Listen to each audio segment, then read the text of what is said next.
जी हाँ, Go Air go went gone होने की कगार पे आ चुका है। गो एयर लीगली क्रैश कर चुका है। यह किस्सा एक एयरलाइन के क्रैश का नहीं है, बल्कि पूरे लीगल सिस्टम के क्रैश का है। The business owners must watch this.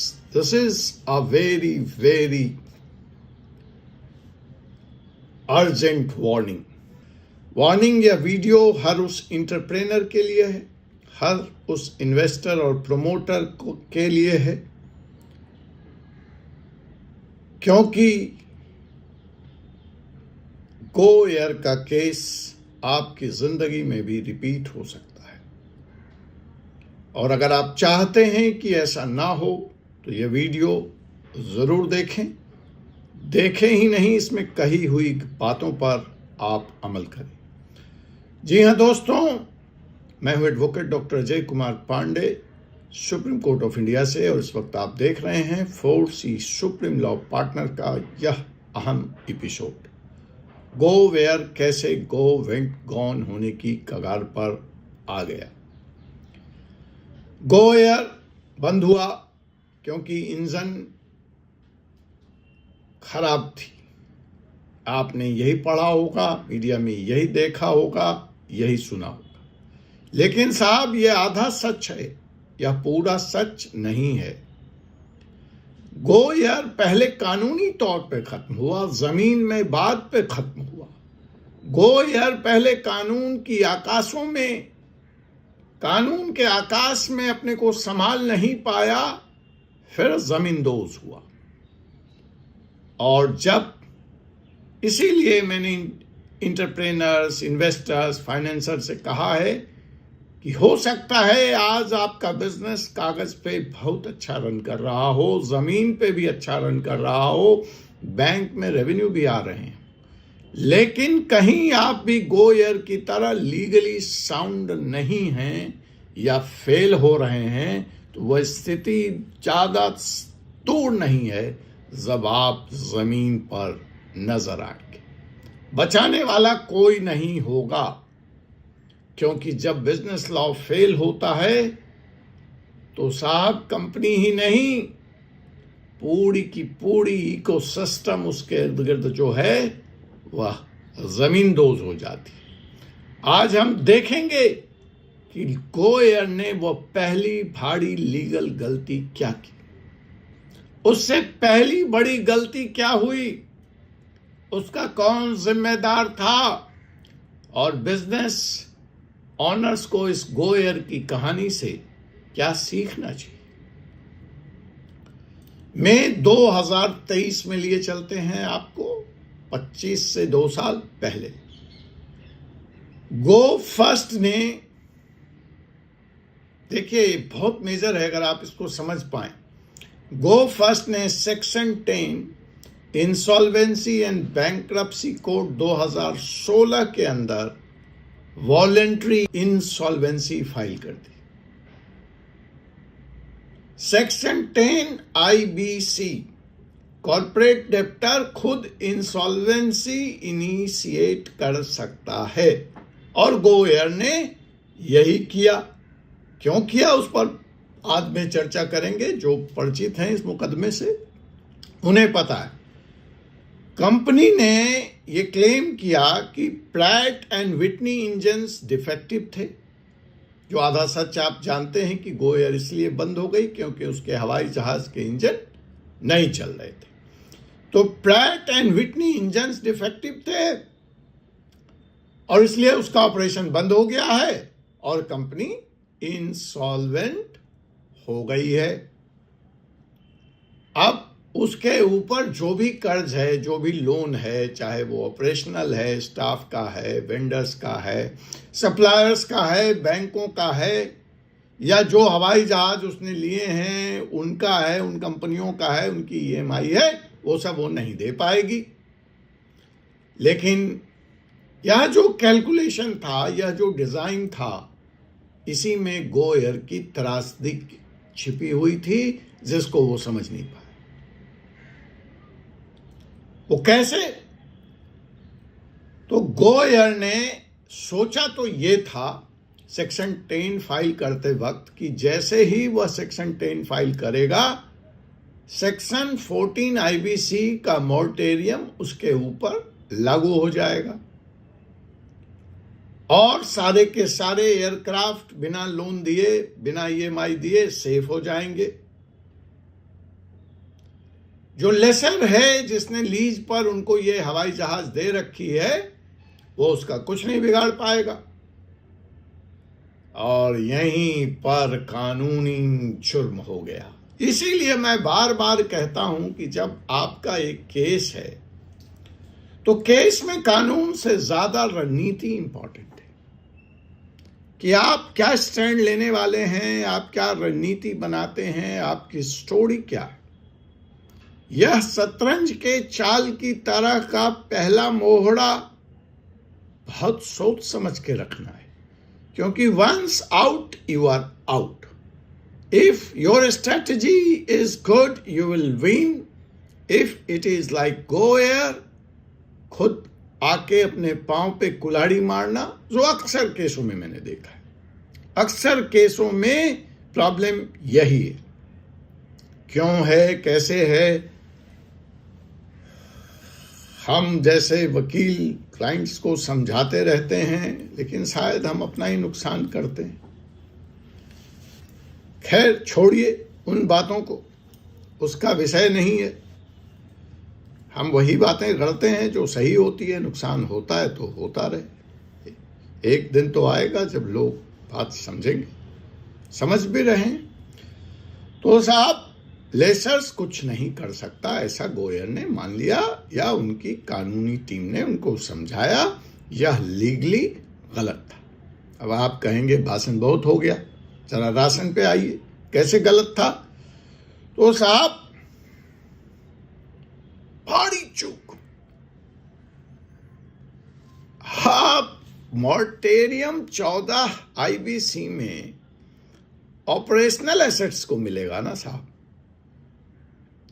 Aircraft operational assets था, यह तो इंटरनेशनल ट्रीटी के उससे गवर्न था। ये कोई नॉर्मल फैक्ट्री मशीन तो थी नहीं कि आपको मॉरेटोरियम मिल जाएगा। भाई, section 14 IBC can not and does not override international treaties. Basic चूक, इस क्लाउज को समझा ही नहीं गया बिफोर फाइलिंग सेक्शन 10 एप्लीकेशन। बात यहीं पे नहीं रुकी। So this was first major legal crash in the history of GoAir. अभी बात यहीं थमी नहीं थी, अभी दूसरी बात आनी थी।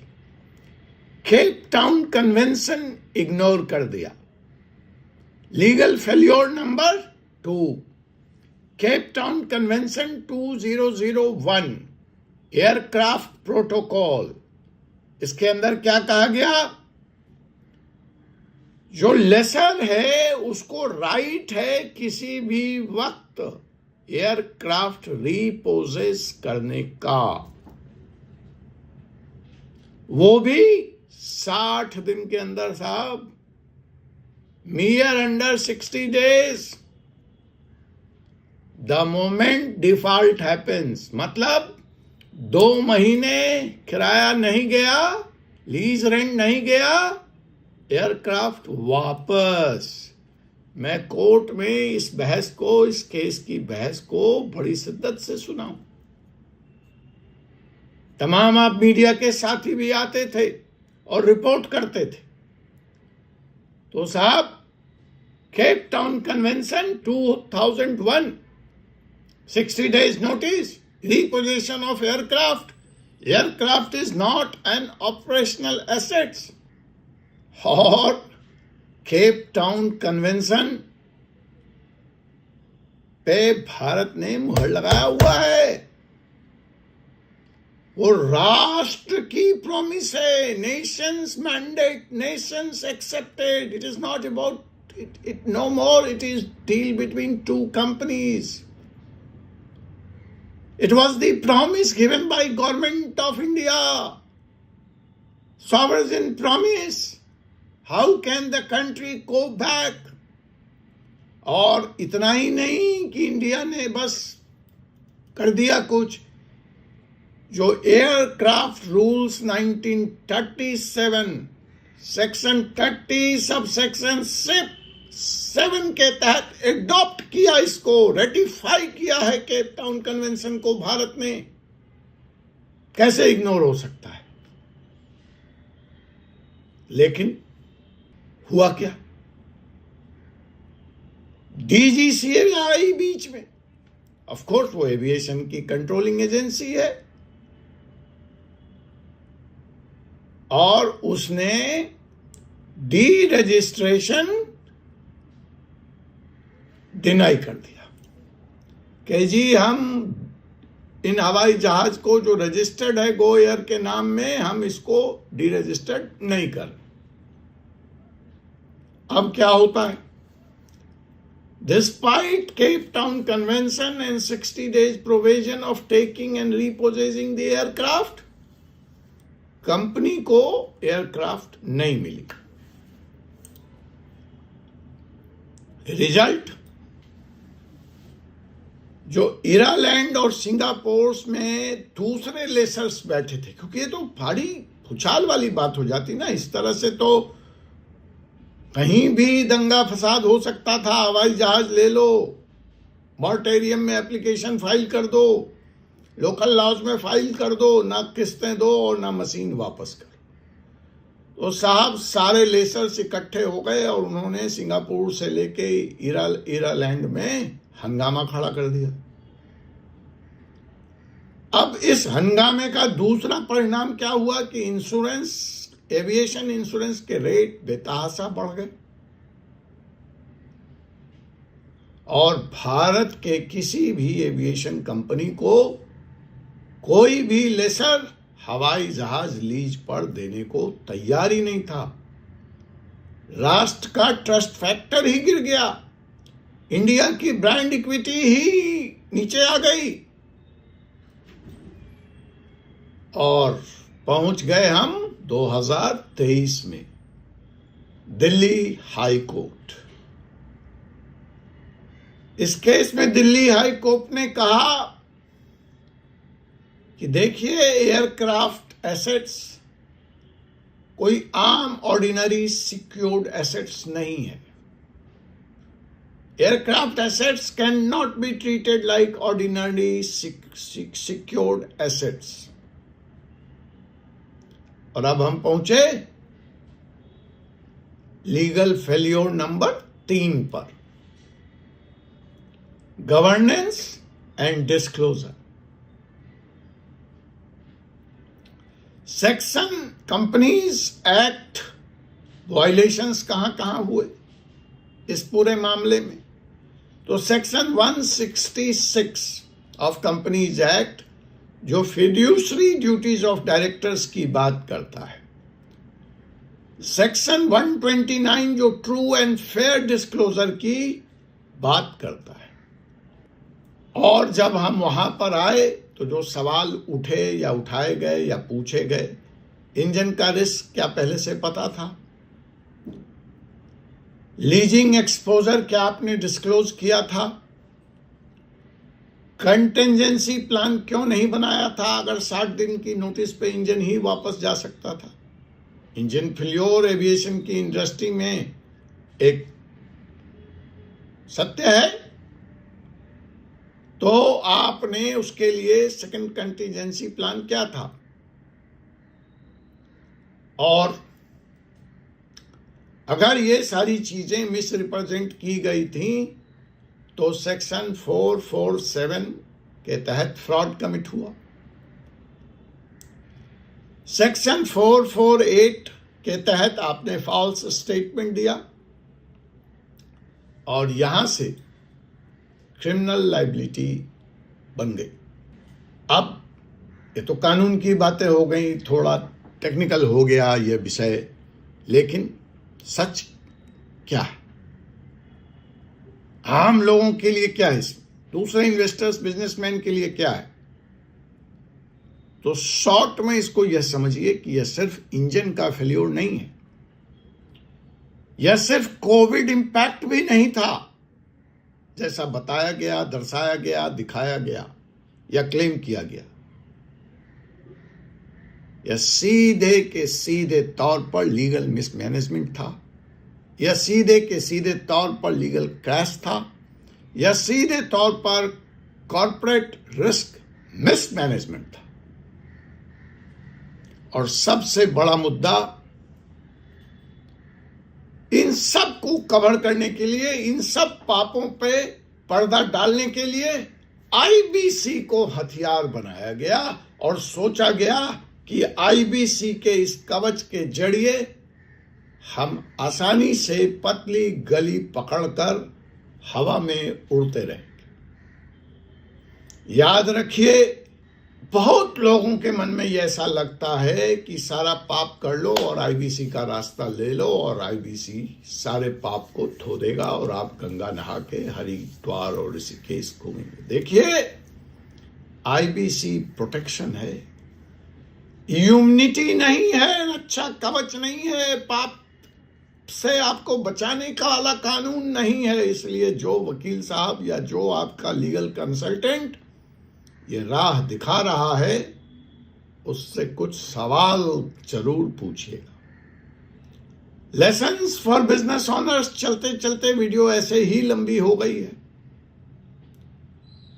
तो एक काम करते हैं, लेसन्स उन्हीं को बताते हैं जिनको इसमें इंटरेस्ट है। तो वही पुराना फॉर्मूला कमेंट में बताइए, ईमेल भेजिए। आपको lesson 1, 2, lesson 3, lesson 4, lesson 5, 5 lessons इससे बताऊंगा जो आपके बिजनेस को, जो आपके इन्वेस्टमेंट को जरूर रक्षा कवच प्रदान करेगा। It will give you the legal shield life time. जाते जाते वार्निंग दे जाता हूं, आज गो फर्स्ट, कल कोई एयरलाइन। ध्यान रखिएगा, ये खेल यहीं रुकने वाला नहीं है। परसों नंबर आएगा किसी और यूनिकॉर्न का, क्योंकि अब डीजीसीए भी जाग चुका है, कोर्ट की पेशेंस जवाब दे चुकी है, ईडी एंड एसएफआईओ अलर्ट हैं। बिजनेस चलाना है तो कानून से दोस्ती करके चलनी पड़ेगी भाई, कानून समझना पड़ेगा। और लास्ट कंक्लूजन लाइन, गो फर्स्ट एक एयरलाइन का फेल्योर नहीं है, यह वार्निंग है कि जो लॉ को इग्नोर करेगा, बाजार उसे इग्नोर कर देगा। आपसे पुनः मुलाकात होगी एक ऐसे ही विषय के साथ अगले एपिसोड में। तब तक के लिए मुझे advocate doctor Ajay Kumar Pandey, advocate supreme court of India को अनुमति दीजिए। जय हिंद, जय भारत, जय संविधान।